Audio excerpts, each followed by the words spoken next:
I am the simp of the rich girl, Willow. She's fussy and picky with food, so I skipped class to deliver her a meal. She admires the top student, so I write love letters for her. After the college entrance exams, the top student went to a prestigious university, while I went abroad to study with Willow. In a foreign land, I finally took my chance and won her heart. However, what I never expected was that the top student came abroad for further studies as well. The two of them, on the very same day, were caught up in a passionate embrace. When I saw this, I was overjoyed. I let out a long sigh of relief. Look at how messy this has gotten. The Liu family gave me so much money. I'd feel bad running away. Even after getting bored of it, I still can't get rid of it.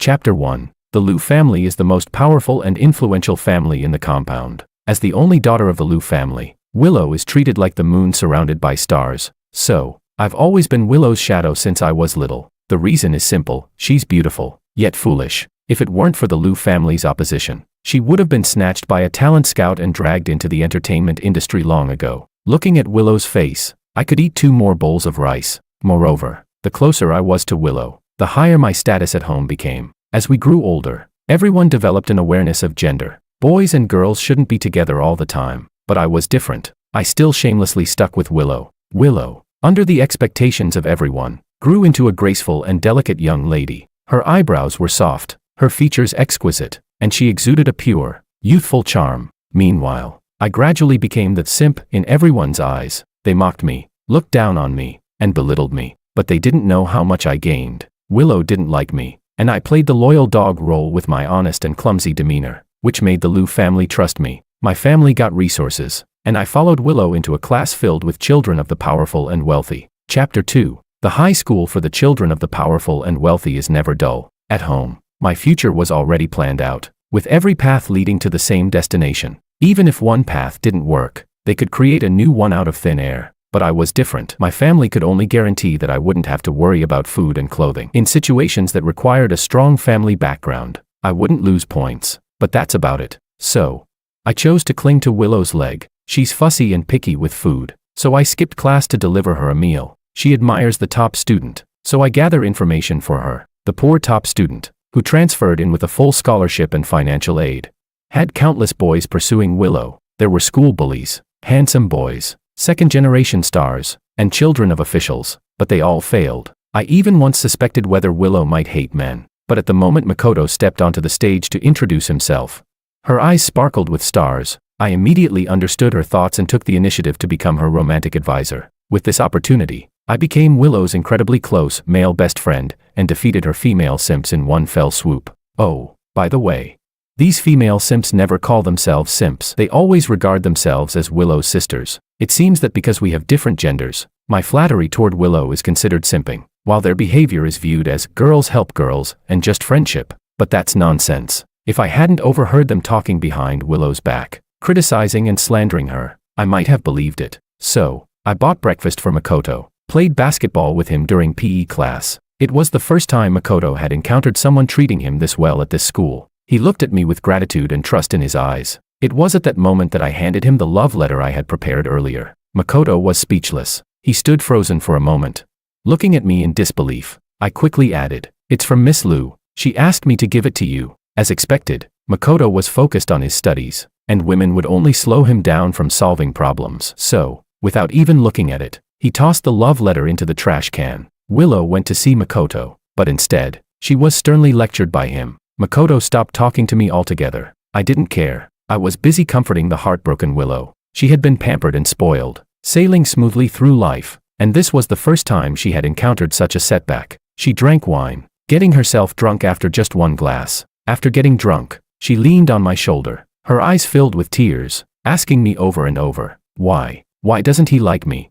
I gently comforted her. "He just doesn't have good taste," I said. "Willow, I like you." I saw a flicker of clarity in her dazed eyes. Chapter 3. After being rejected by Makoto, Willow began raise fish as her friends advised her to. According to them, the more fish there are in her pond, the more attractive she would appear, and the more confident she would feel. Even if one fish was gone, she would have thousands more. But her gaze still never left Makoto. Soon, the college entrance exams came around. After the exams, Makoto was accepted into a prestigious university. Willow, however, didn't listen to her family's advice and insisted on studying abroad. When I went to deliver the homemade sweets my mom made to the Liu family, Aunt Liu asked where I was planning to go. I pretended to be indifferent and said, "It depends on my scores. Auntie, you know I've never been good at studying. In truth, I'm quite good at it, but I spent most of my high school time simping for Willow. For all her big and small matters, I would be the first to contact the Liu family secretary." Aunt Liu looked at me thoughtfully.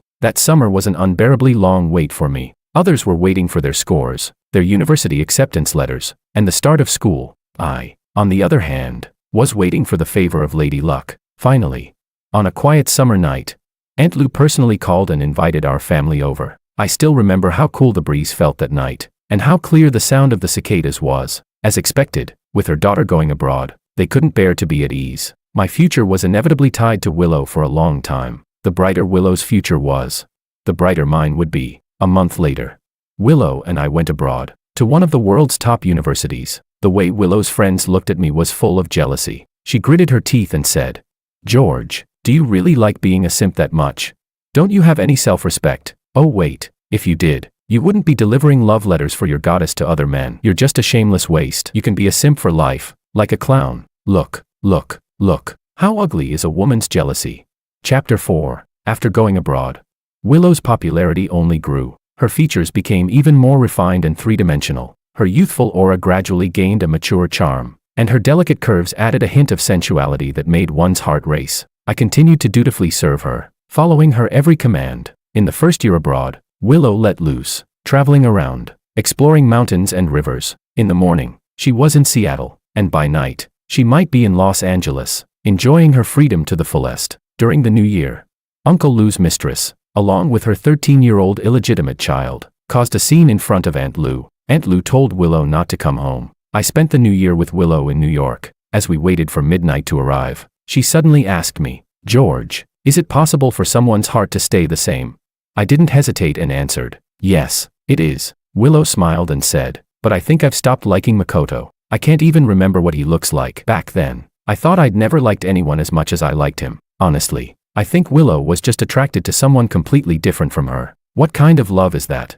But if you ask me what love is, I couldn't answer either. No one ever taught us." The fireworks outside lit up Willow's excessively beautiful face. Without thinking, I pulled Willow into my arms and kissed her soft lips. The pace of adults is quick. By the time Willow reacted, the arrow was already on the string. I whispered, asking her if it was okay. She blushed slightly but nodded. The academic workload at the top university was too difficult. I still had to play bodyguard and servant for Willow. I needed to release some pent-up energy. "Willow, this is the reward I deserve." I lifted her up and energetically did my homework. I was eating so well. Willow's seductive gaze was fixated on me, as if she could hypnotize me with a single look. She was delicate, arrogant, and extravagant, full of flaws, but her appearance was truly a work of art. It was all mine to take. I released the pressure of these years. That repressed childhood, the distorted family relationships, all made me feel constant strain. I poured it all into Willow. She responded to my passion, seeming to drop all her defenses. She bit her lip and asked,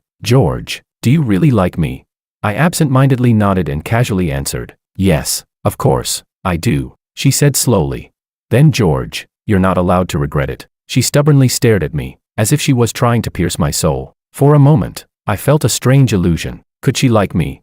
After that night, Willow and I were together. There was no confession, no announcement, until one time, an Italian exchange student had been pursuing her for a long while. She finally impatiently said that she already had a boyfriend. The news spread like wildfire. Many people started asking who Willow's boyfriend was. A few days later, I received a call from Aunt Liu. Of course, she knew everything, and she had long expected this day. So, she didn't scold me but instead asked about my studies and sent me a large sum of money, reminding me to take care of Willow. She said, "George, I really appreciate you taking care of Willow during this time." But then, she casually mentioned that my parents recently got a dog, and she said, "Having a dog is great. They can guard the house and ward off evil. But one thing, never let the dog on the table to eat." Before I could reply, the call ended with the busy tone. Her view of me had always been that I was just a dog raised for Willow. Willow happened to walk over, rolling her eyes. "George, why are you dragging your feet?"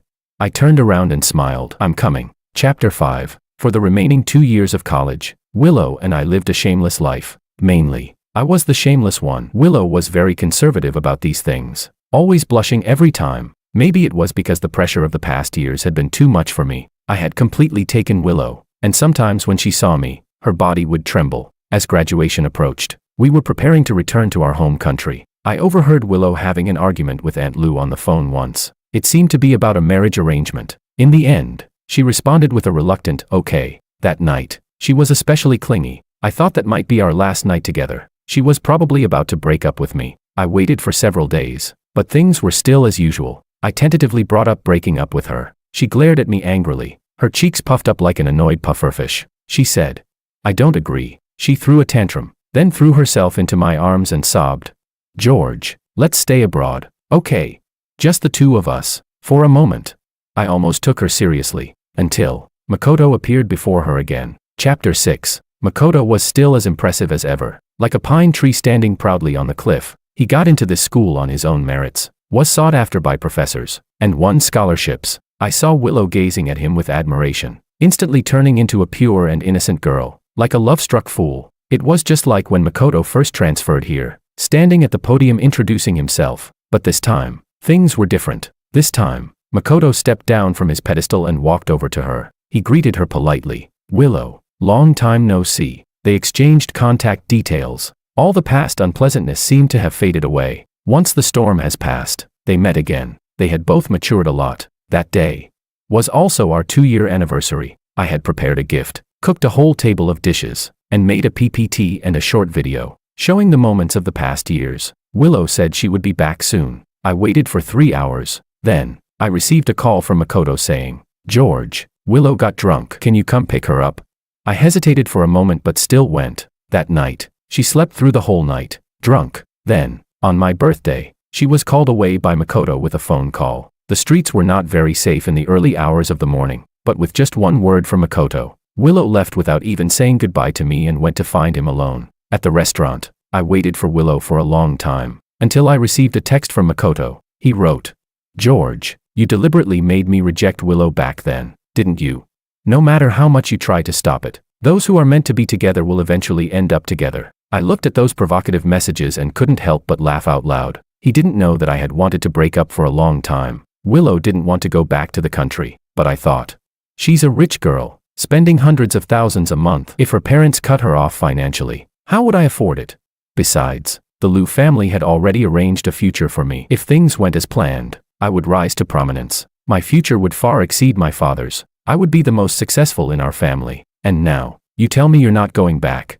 If I was still Willow's boyfriend, it would be hard to explain why I returned to the country alone and left her here. Chapter 7. Makoto sent me his location. I didn't want to disturb Willow and Makoto.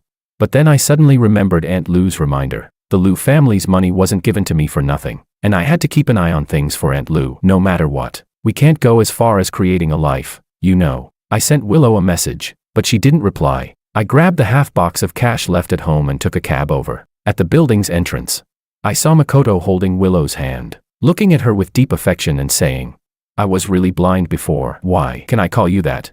Willow nervously and uneasily bit her lip, as if struggling internally, but she didn't pull her hand away. After all, the once distant moonlight was shining on her for the first time. How could she refuse?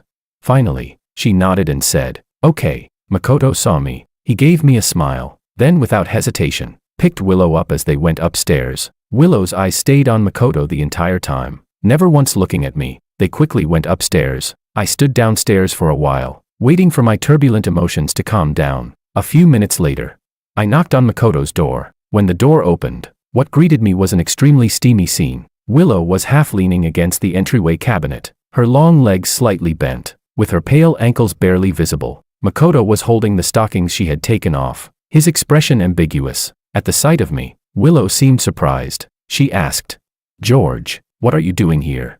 She seemed a bit upset that I interrupted them, but I still dutifully shoved the things into her hands. I said, "Don't forget this." Then I winked at her. Willow stood frozen, staring at the small box in her hands. I said, "You two enjoy yourselves. I won't disturb you. Goodbye." Chapter 8. As I turned to leave, Willow grabbed my wrist. Her face turned red, and she asked slowly, "George, what do you mean by this? What do you think I came here for?" Willow's tone was full of indignation. I saw Makoto turn around and sit on the sofa, looking at me with a smirk. When he spoke again, his tone was filled with annoyance. "George, you misunderstood. When Willow came today, She hurt her foot. I just wanted to help her bandage it. Willow threw the small box at my face, then turned to accuse me.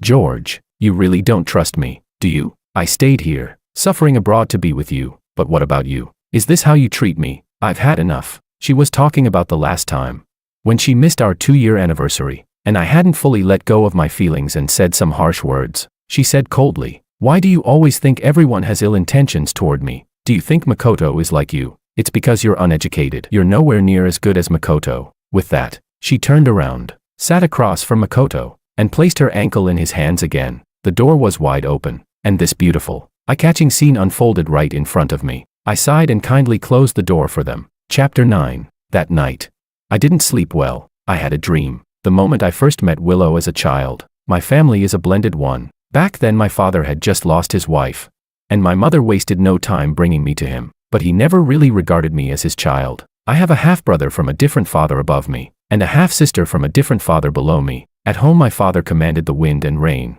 towering and mighty. Yet inside the compound he bowed and scraped to everyone else. All the family's resources went to my half-brother. All its affection went to my half-sister. I had nothing. For as long as I could remember I'd been invisible. No matter how hard I worked for a perfect score, it still paled beside my half-brother sinking one golf shot in class, clutching that perfect paper, hiding in my secret base. I ran into Willow. "This is Queen Bee's turf, get the hell out of here." Yet before the words were finished she saw my face, all snot and tears. She rolled her eyes in disgust, but she didn't chase me away. When my mother came looking for me, she found me playing house with Willow. The very next second I watched her put on a new face. Back home she bragged to my father about my friendship with Willow, and he questioned me in detail. Then, incredibly, they praised me. That day I understood my worth. To live well in that house, I had to prove my value. I was 10 and a terrible actor.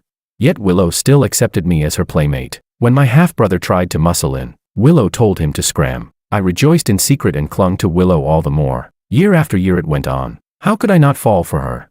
She was beautiful, rich, and, most importantly, useful. She was like a pedigreed cat, just sitting beside you. She earned you medals. She ignored everyone else and barely cared about you. But she needed your care and hated anyone else's. So now and then she'd favor you with a glance, let you stroke her twice. I couldn't get enough. Yet none of that could outweigh my future. The next morning Willow still hadn't returned. Aunt Lou called, and I picked up at once. As always, she first asked about Willow. Then her tone shifted. "You've done excellent work, but Willow must grow up. Born into a powerful family. She can't act on whim forever. Silk clothes and fine food don't appear out of thin air. When the family needs her to sacrifice, she must accept an arranged marriage. I hope she understands at least that much." Uncle Lou's mistress and the illegitimate child seemed to leave her utterly unfazed. Nothing like the heiress who had nearly broken with her own family just to marry him years ago. I took the hint and replied immediately, "Auntie, don't worry. I'll break up with Willow right away. It won't interfere with her marriage alliance." Aunt Lou was pleased.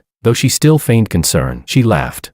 "It's for your own good, too, being well matched in status matters. I know you like Willow." She kept talking. The villa's main gate slowly swung open before me, then closed again, as though someone had been standing there for a long, long time. Chapter 10. Willow came back 3 days later. I saw on Makoto's WeChat post that they had gone out together. When Willow was with me, I used to take her to all sorts of upscale places, but when she was with Makoto, they went to cheap spots and even did volunteer work. I noticed a new necklace around Willow's neck. Cheap stuff. It was obvious who gave it to her. Willow started disappearing for days without telling me where she was going. In the past, I would shamelessly cling to her, but now, I was tired. 3 days later, it was a night of pouring rain. Makoto brought Willow home. I had just walked in when I heard Makoto lecturing Willow. He was talking about complicated formulas, while Willow rested her chin on one hand, staring at him intently. I didn't think she understood a thing. She never cared much for studying since she was little. I had tried to talk her into it, but if even Aunt Lou failed, of course I had no chance either. But now,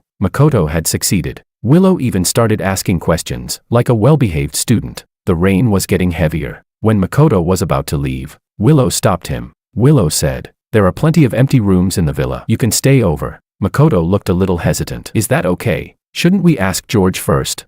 Willow rolled her eyes and raised her voice. "What's not okay? We're the ones renting the villa. Why should he have any say in it?" I didn't interrupt them and went to cook on my own. Willow didn't like takeout and was extremely picky. So over the years, I always cooked for her. As I was chopping ribs, I heard Makoto politely come over and inform me, "George, I'll stay here tonight then." After saying that, He smiled and turned to Willow. Willow, me staying here won't disturb you and your boyfriend, will it? The next second, Willow replied without hesitation. Not at all. We've already broken up. Makoto pretended to be shocked. I was just joking. So you really were together? Willow seemed worried about leaving a bad impression on Makoto. She quickly explained. We were only together for a short while. Then we realized it wasn't right. So we broke up. It was George who ended it. When Willow said that, her tone was cold, as if she was still holding a grudge against me. The sizzling sound from the pan briefly drowned out their conversation. I focused intently on cooking, as if I hadn't heard a thing. After all, I was flying back home tomorrow. Chapter 11. That night, I moved into the guest room downstairs. My door was pushed open. Willow stood there with her arms crossed, staring at me coldly. This room, give it to Makoto, she said. I was momentarily stunned. Then where should I sleep? It definitely wouldn't be appropriate to share a bed with Willow again. After a moment of thought, I moved into the servants' room on the first floor. Before going to bed, Aunt Lou messaged me. She had just spoken with Willow on the phone and noticed she sounded a bit nasal. Aunt Lou told Willow to take medicine, but she knew Willow probably wouldn't. So she asked me to bring her the meds and make sure she took them. I got out of bed, took the medicine, and headed up to the second floor. That bedroom, I had lived in it for 2 years. But now, I heard Makoto's voice inside. I knocked and waited a long while before hearing a faint, "Come in." Willow glanced at the medicine in my hand and scoffed. She said, "George, you really are a good dog. Do you just do whatever my mom says? Were you with me because she told you to be?" I didn't say anything. What could I say? That I had been plotting for her all along, that I was after her body.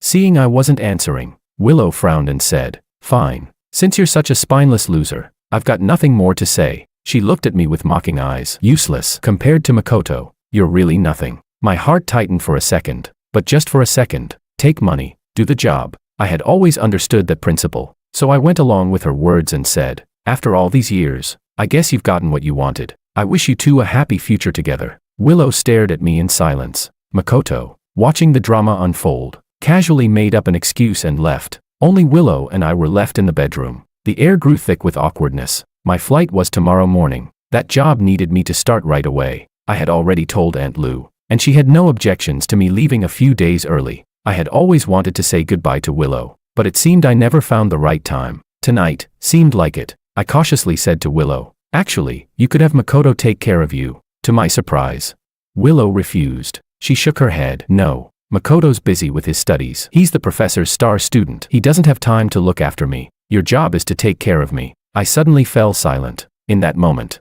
I understood my place in Willow's eyes. Of course, Makoto was a hard-working genius, who had made it on his own, and I was a simp clinging to the Liu family like a parasite, surviving off of their charity. Makoto had a bright future, a career, a destiny, and me, this pathetic simp in her eyes, was just a servant meant to orbit around her. Before dawn, I dragged my suitcase out of the villa, watching the foreign land beneath my feet shrink into a small patch. I knew I had stepped onto the next journey of my life. Chapter 12. I had thought Makoto and Willow would begin a happy life together from then on. But just a month later, Makoto stood in front of me. He seemed to have been waiting for me outside my office building for quite a while. There were several cigarette butts in the trash can beside him. The moment he saw me, he put out his cigarette. Casually, he explained, "I got a great offer, so I came back early. Big tech company, strategy department, $1 million a year." I nodded. "Congrats." I thought of back in high school, when I saw him scratching his head over the last problem on a test and passed him a cheat sheet. He destroyed it completely, then scolded me after the exam for not following the rules. I had pretended to agree, but deep down, I didn't care. I was just trying to get closer to him. I wanted him to trust me, to be friends with me. I had always subtly hinted to him that I liked Willow. I let him see me get laughed at by everyone, mocked as a simp, judged and belittled. I saw him get angry and step in to defend me. Everything went smoothly, except that after he threw away the love letter, he still didn't want to be friends with me. Now, we stood in the cold wind, watching people pass by. He smiled and said, "George, do you think you're so clever?" I didn't answer him, and he didn't seem to need an answer. He said, "You made Willow completely dependent on you. She realized it the day after you left. She tried calling you, but you'd already blocked her. She went to her mom, only to get scolded harshly, called shameless. And then her mom even introduced her to a marriage prospect." Then, he shifted the tone. "Actually, I didn't like Willow at first. Immature and spoiled, arrogant and ignorant, just a pretty face. Really." He paused, then continued, "But later on, I started to pity her." He pulled out a cigarette, about to light it, then suddenly changed his mind and put it back. He said, "You didn't have me reject Willow because you liked her." He said, "It's because you didn't want me playing house with the princess. You were afraid it would derail my future." I looked up at him but said nothing, neither confirming nor denying it. Someone like him didn't have much time to waste. A rich girl like Willow could live in her fantasy world, dreaming about pure love. But one day that fantasy would break. When that day came, Willow could just study abroad. But what about Makoto? For him, what mattered most was a bright future. Still, I never thought I had the right to make decisions for others. Before I left, I said, "You're quite the actor. I only did it because I didn't want you to steal Willow from me. She's still useful to me." I figured this might be the last time I'd see Makoto. That fake friendship from our youth, it was long overdue for an ending. From now on, we'd each walk our own path toward the light. Not long after, I worked overtime for several days to prepare for an inspection. Day and night blurred together. Finally, when work ended and I was ready to head home, I saw Willow. She stood beneath a street lamp, glaring at me. Her face held anger, but her eyes brimmed with grievance, like an abandoned cat. Chapter 13. Willow had secretly fled back to the country. Uncle Lou and Aunt Lou didn't know yet, but they would find out soon enough. The moment I saw her, I messaged Aunt Lou. Willow bit her lip and said, "George, did you have fun messing with me? Am I that easy to fool?" The proud cat now felt wronged. I couldn't find a way to smooth her fur, so I just stayed silent. She walked up to me, raised her hand, and tried to slap me across the face, but I dodged sideways. She bit her lip and asked, "George, is it that you think we can't go on? Or that your crappy job is more important than me?" Both, but I couldn't say that. I was afraid if I did, she'd explode right then and there, although honestly, she already had. She asked, "Or is it that you never actually liked me?" Her voice trembled when she asked that. I thought, yes, I had liked her, but there were too many things I prioritized over her. Besides, a woman like her, I was never good enough for her. There were so many people chasing after her. Even her fish pond was getting overcrowded. I didn't have top-tier talent, or a top-tier family, or a top-tier brain. I didn't think I had anything that made me special. After some thought, I chose a more diplomatic answer. I said, "I don't want to be in a relationship that no one blesses." Willow froze. With her level of emotional intelligence, it probably took her a few loops to make sense of that. Just then, the woman I had gone on a few blind dates with recently walked over. Willow asked, "Who is she?" I didn't answer. I just reached out and held her hand. Willow's face twisted with indignation. "You're cheating on me." Seeing that my date was about to lose her temper, I quickly said under my breath, "She's the Lou family's daughter. I told you about her." My date immediately cooled down. I started to leave with her. Seeing this, Willow Lou got even angrier. She shouted, "George, does she know you're my simp?" I ignored her and turned to leave, just as she was about to charge at me. The Lou family's bodyguards finally arrived. They held Willow back, and I got into the car with my date. Chapter 14. On the day of my engagement, Willow caused another scene, and once again, was taken away by the Lou family's bodyguards. The bride's family didn't get angry. Of course, neither did mine. We gladly accepted the Lou family's apology and compensation, and asked all the guests to delete the videos. Everything was resolved quite smoothly, but just before the Lou family left, I overheard Uncle Lou scolding Willow. "No man will love you acting like this. Come with me now. I don't have time to watch you throw tantrums." Willow stared at me with reddened eyes. After a long moment, she finally stopped struggling. Her lips had been bitten so hard they were bleeding. She slowly uttered one word, "Fine." Since then, I haven't seen much of Willow. She stepped onto the path the Lou family had planned for her. Every time I heard news about her, it was accompanied by envious voices from others. Good news about an ex-girlfriend. That's really hard to listen to. Sometimes I even wondered, did I really like Willow back then? Or was it just the anger of youth toward injustice? Looking for somewhere to vent.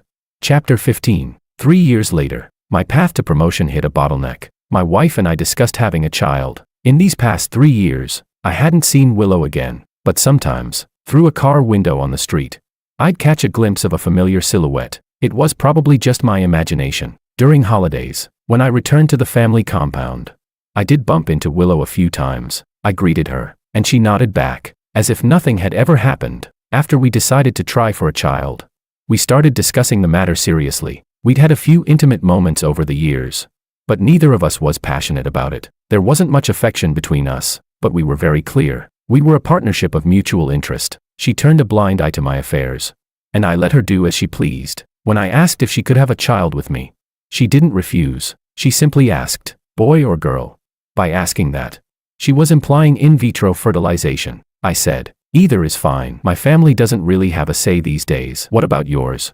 If her family had preferences, then they'd have to pay the corresponding price. She thought about it and said, I'll need to discuss it with them. The next day, I chatted with one of my subordinates about kids. At the right moment, I casually said, my wife's been kind of obsessed lately, keeps talking about having a kid. Even says after the baby's born, we should move the whole family to Europe. But it's taken me years to build something here. If I go over there, I'd be starting from scratch. Anyone who could survive in this field was sharp. He followed up naturally. Maybe she just feels like you're always pouring your time and energy into work. She might think a change of scenery would help. But Boss Wong, you really should consider having a kid. She's doing it for the sake of your family. After all, I smiled and agreed.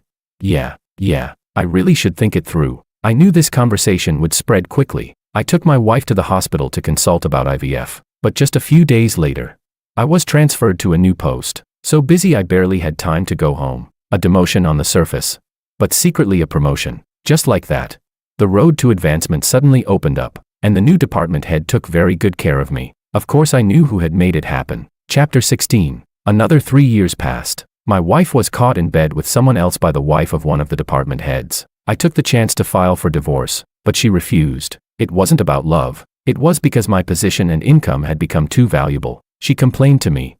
This is all your fault. Over the years, you never put any effort into this family. Who else but me would put up with a man like you?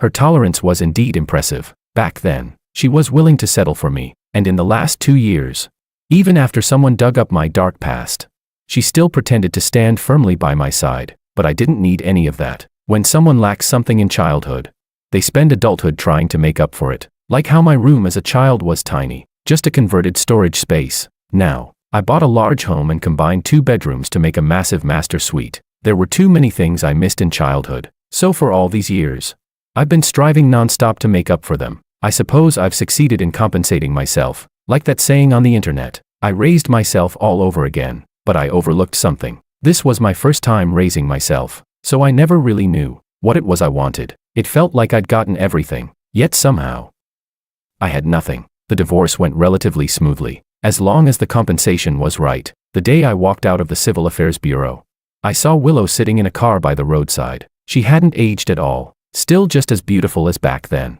No bodyguards, just a driver. She glanced at me, then left. My wife, no, my ex-wife, rolled her eyes and said, she's crazy, isn't she? Still not married after all these years, waiting for you.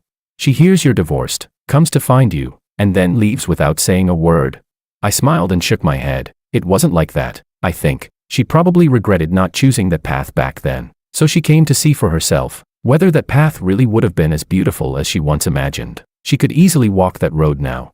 But the question is, does she still want to? I glanced at the car driving away. I think she already knows the answer. Love is like revisiting an old place, trying to relive the past by sticking to the same rules. But when you return, you're no longer in the same state of mind. Over the years, Willow has probably realized why I stayed by her side in the first place. What's missed is missed, but that doesn't mean it's a regret.